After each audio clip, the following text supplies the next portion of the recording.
Je vous salue dans le précieux nom de Jésus-Christ, le Fils de Dieu. Nous voici à l'heure de l'émission Le Livre Ouvert.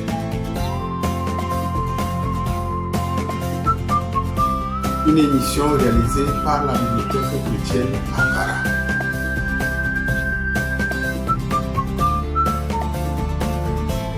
Je suis votre serviteur, Emmanuel Kabou. Aujourd'hui, j'aimerais que nous lisions une petite histoire, Évangile selon Marc, le chapitre 10.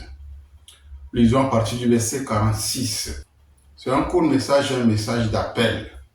Appel à la repentance et à la foi en Jésus-Christ.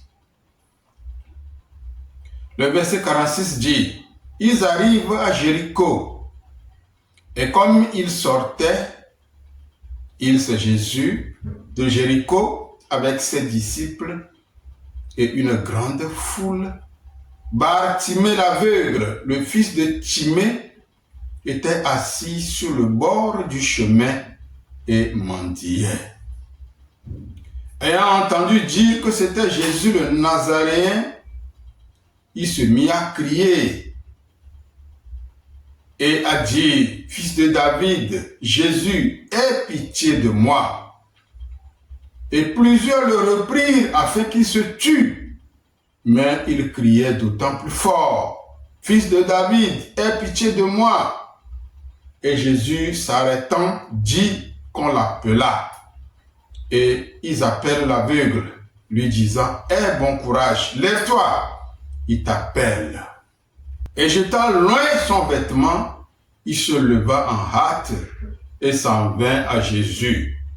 Et Jésus répondant lui dit, « Que veux-tu que je te fasse? » Et l'aveugle lui dit, « Rabboni, que je recouvre la vue. » Et Jésus lui dit, « Va, ta foi t'a guéri. » Et aussitôt, il recouvra la vue et il le suivit dans le chemin.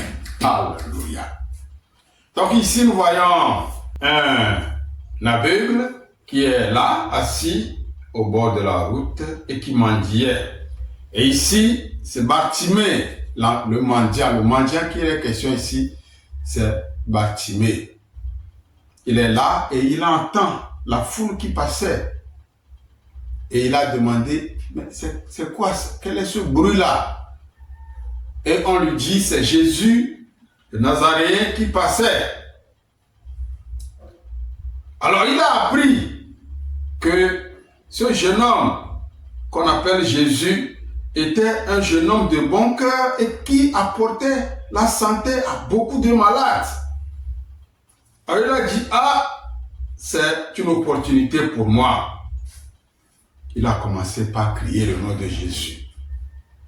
Jésus, le Nazaréen, aie pitié de moi.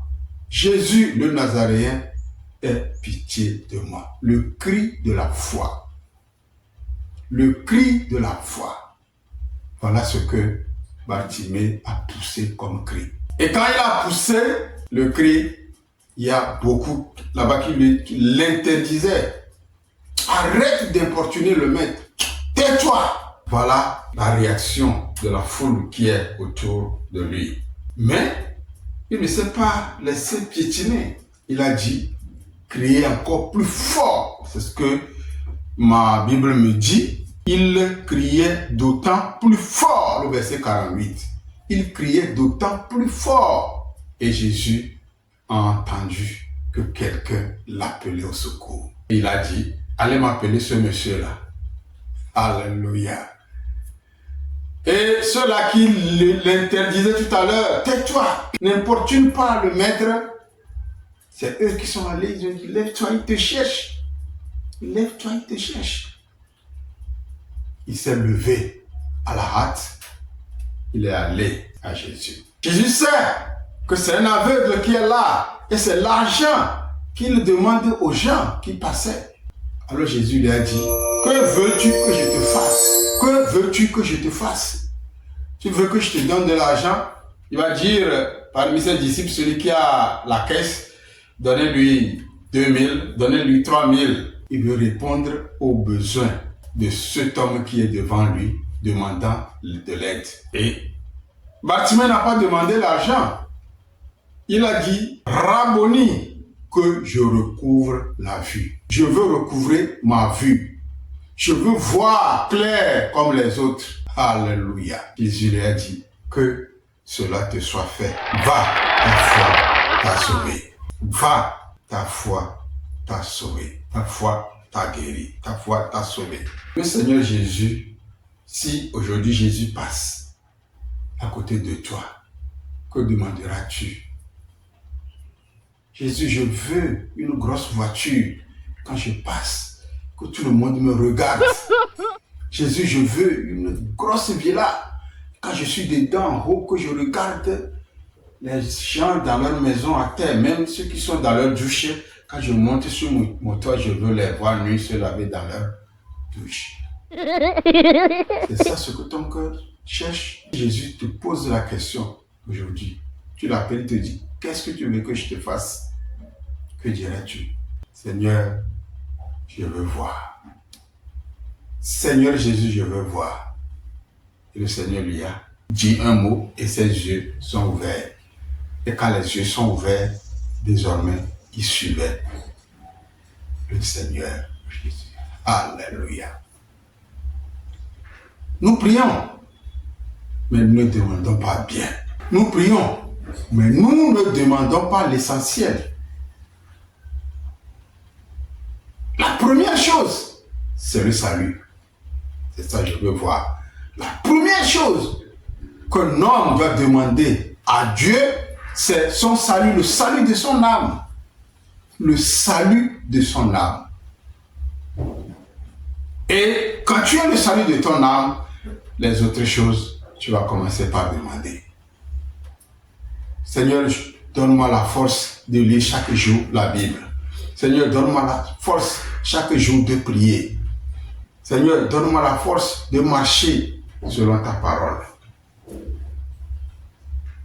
Quand on demande des choses comme ça, ça réjouit le cœur du Seigneur Jésus-Christ. Au lieu de se mettre à genoux, Seigneur, je cherche du travail à faire. Aide-moi quand je vais dans l'entreprise là comme embauche. Le Seigneur ne va pas t'accuser. Tu vas aller et on va t'engager. Mais est-ce que c'est ça l'essentiel? C'est ça l'essentiel? Le Seigneur m'envoie te dire qu'il est mort sur la croix pour toi.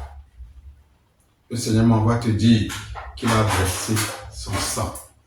L'unique sang, le précieux sang qui apaise le cœur de Dieu et qui lave le chrétien qui se repent de toutes ses souillures. Praise the Lord. Alors, viens à Jésus. Donne-lui ton cœur. Dis-lui, Jésus, je te donne mon cœur. Viens en moi. Prends contrôle de ma vie. Je veux te suivre. Je ne veux plus vivre pour moi-même, mais je veux vivre pour toi.